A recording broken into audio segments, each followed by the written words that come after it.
Now part B of this experiment, distribution of a solute between two immiscible solvents. So we are going to investigate how several different organic solids, they are going to distribute themselves between water and methylene chloride. So I'm going to use the organic solid, which is benzoic acid, for this purpose, and then I'm going to weigh a certain amount of benzoic acid, and I will add methylene chloride to it, and then water to it, right? And then this benzoic acid will distribute itself between methylene chloride and water, and the amount of this compound in the solvent, either methylene chloride and water, depends upon its solubility, in which of the solvent it is more soluble. So basically it will go into that solvent more, or it will dissolve more in there. So that's our main objective. So this is the mass of the benzoic acid. So now I'm going to add methylene chloride, 3 milliliter of methylene chloride and 3 milliliter of water into the centrifuge tube in order to dissolve benzoic acid completely. This is after the addition of 3 milliliter of water and 3 milliliter of methylene chloride. And now I'm going to shake the centrifuge tube in order to dissolve completely benzoic acid. Is 1 rog per second. And if you see the emulsion is not forming, then you can go a little bit for the vigorous shaking. See, emulsion is not formed, right? So I can go for the vigorous shaking. But then you can see the benzoic acid is almost dissolved, but still I want to shake it so that, you know, the distribution of the benzoic acid between the two solvents is, even, and then it will reach to an equilibrium.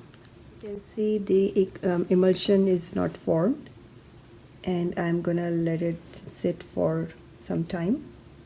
So now you can see the layers are completely separated. Now I'm going to transfer the lower organic layer, because this is methylene chloride, so this is heavier than water.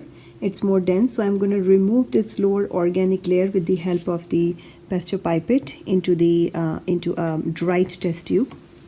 So how you will do it?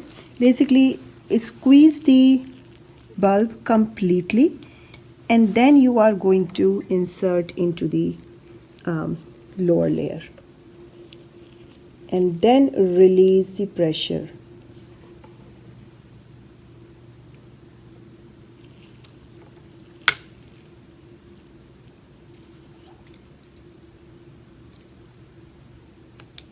So be careful, should not get any water.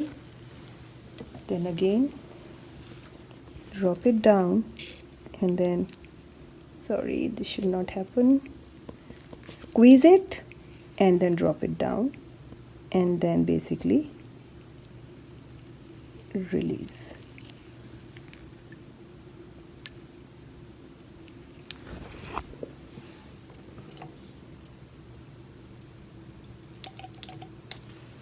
So almost all of the organic layer is being transferred. Very little is left, so be a little bit careful with that. And that's all. Okay, so my centrifuge tube contains only the aqueous layer, right? That's the upper part, and the test tube contains the organic layer. It does have a little bit water in it, as you can see, right? So I will let it sit like for 1 or 2 minutes to just settle down, a little bit water in it, and then I'll make the transfer into the other test tube. So I'm going to make a transfer from this test tube to the other test tube, leaving behind any water, droplets into the methylene chloride layer.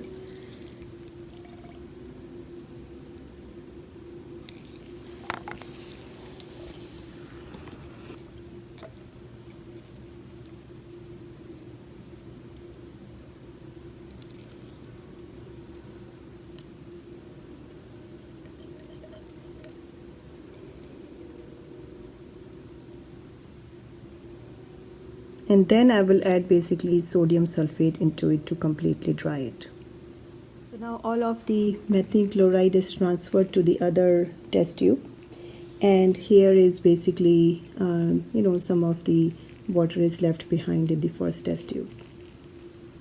Now I'm going to add the drying agent, sodium sulfate, into this test tube in order to completely dry the organic liquid.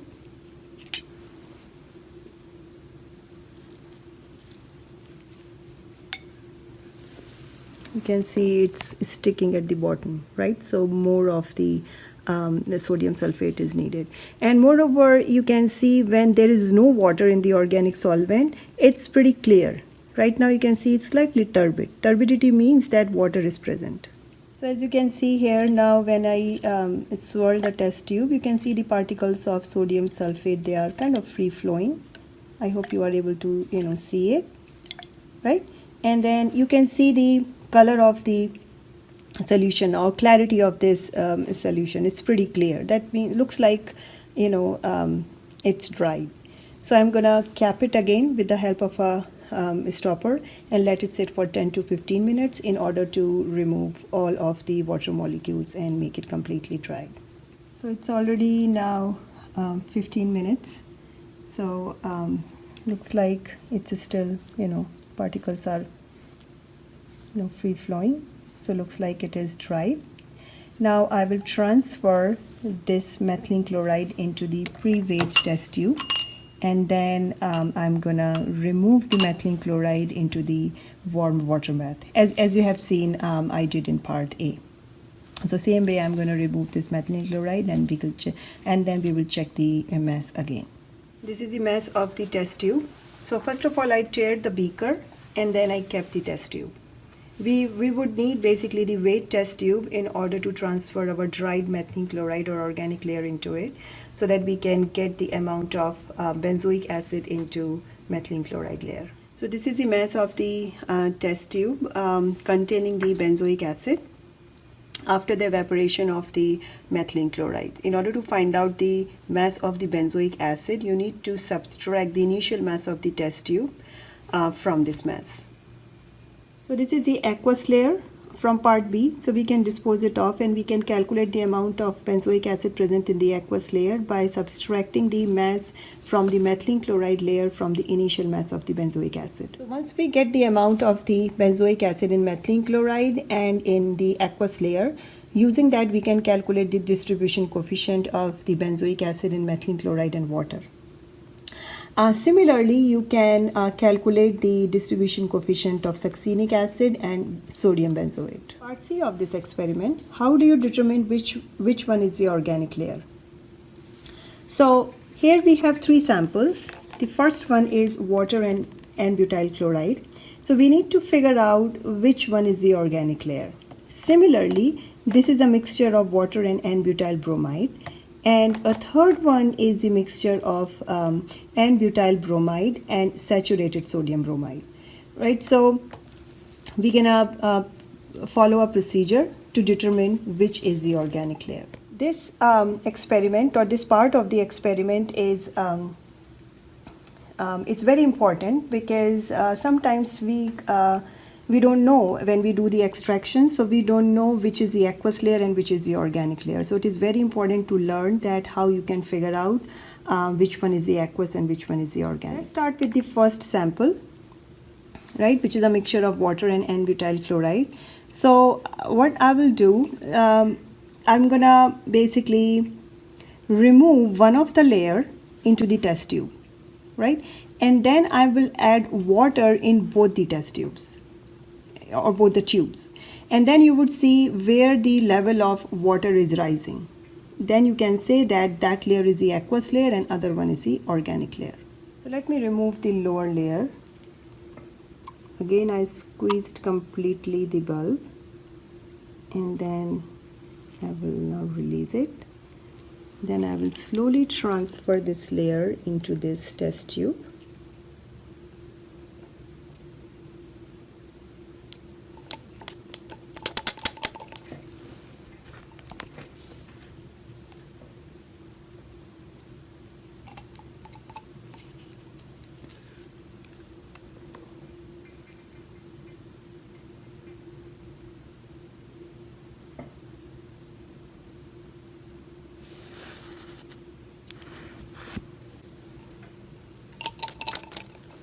So now you can see these are almost separated, slightly more, that's all. Right, so you can clearly see now these are two layers are separated, right? One in this tube and one is here. Now I'm gonna add water in both of them. If you would see the water, the volume of the layer is rising and the water is completely miscible with one of the layer, then you can say that that one is the aqueous layer. So this is the DI water. Let me add into it first.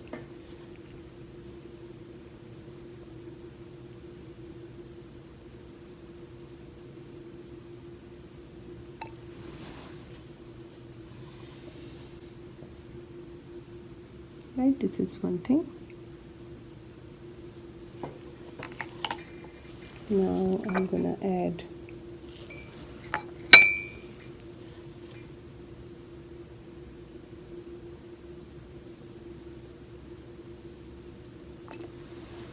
this is the another one. So this is your part now to figure out which one is the aqueous layer and which is the organic layer. So one more time.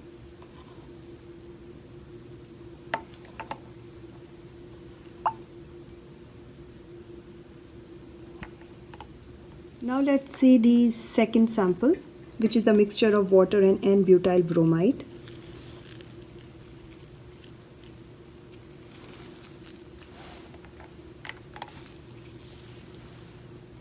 So I'm again remove the lower layer.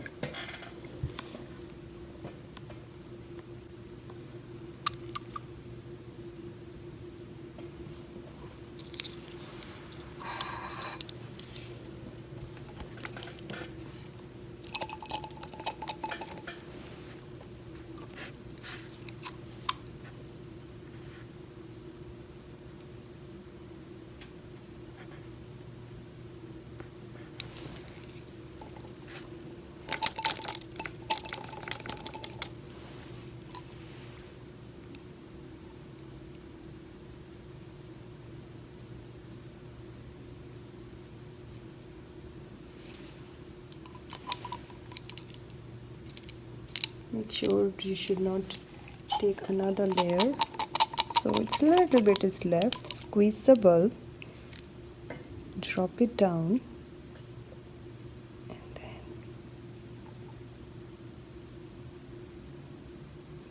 slowly release, and then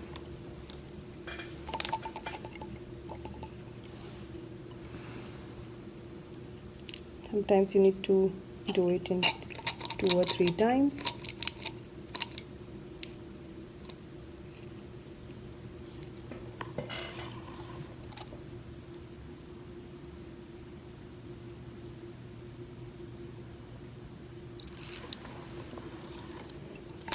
Okay, little bit is left, but then still we can test, which one is the organic and which one is the aqueous layer.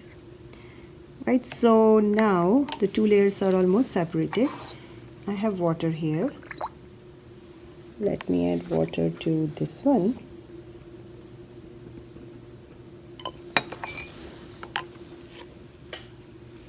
What do you think? Is its water level is rising, or let me add some more.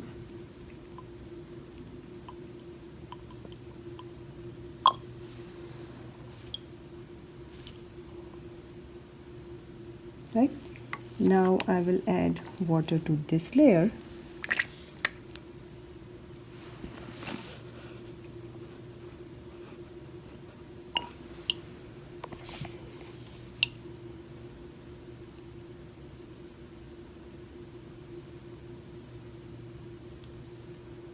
Right, so this is basically clearly indicates where is your organic layer and where is your aqueous layer. Third sample, it is a mixture of N-butyl bromide and saturated sodium bromide.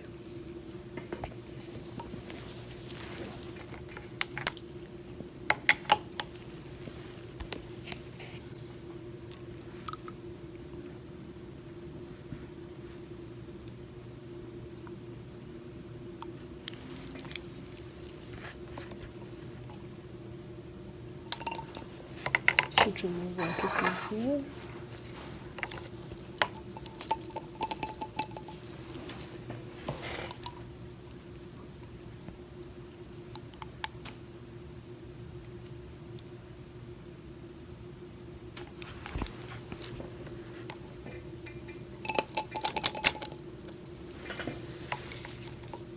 Right, now you can see this is one layer and this is the other layer. Let me add water.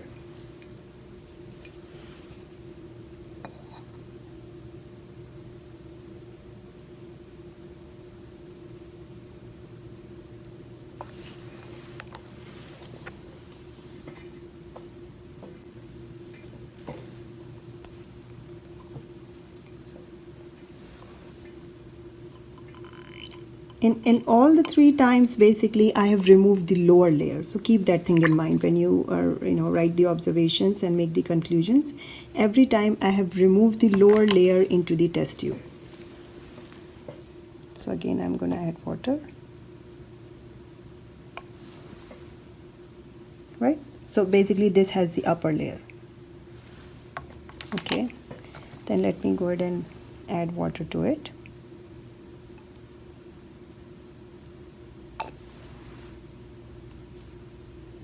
This is my lower layer.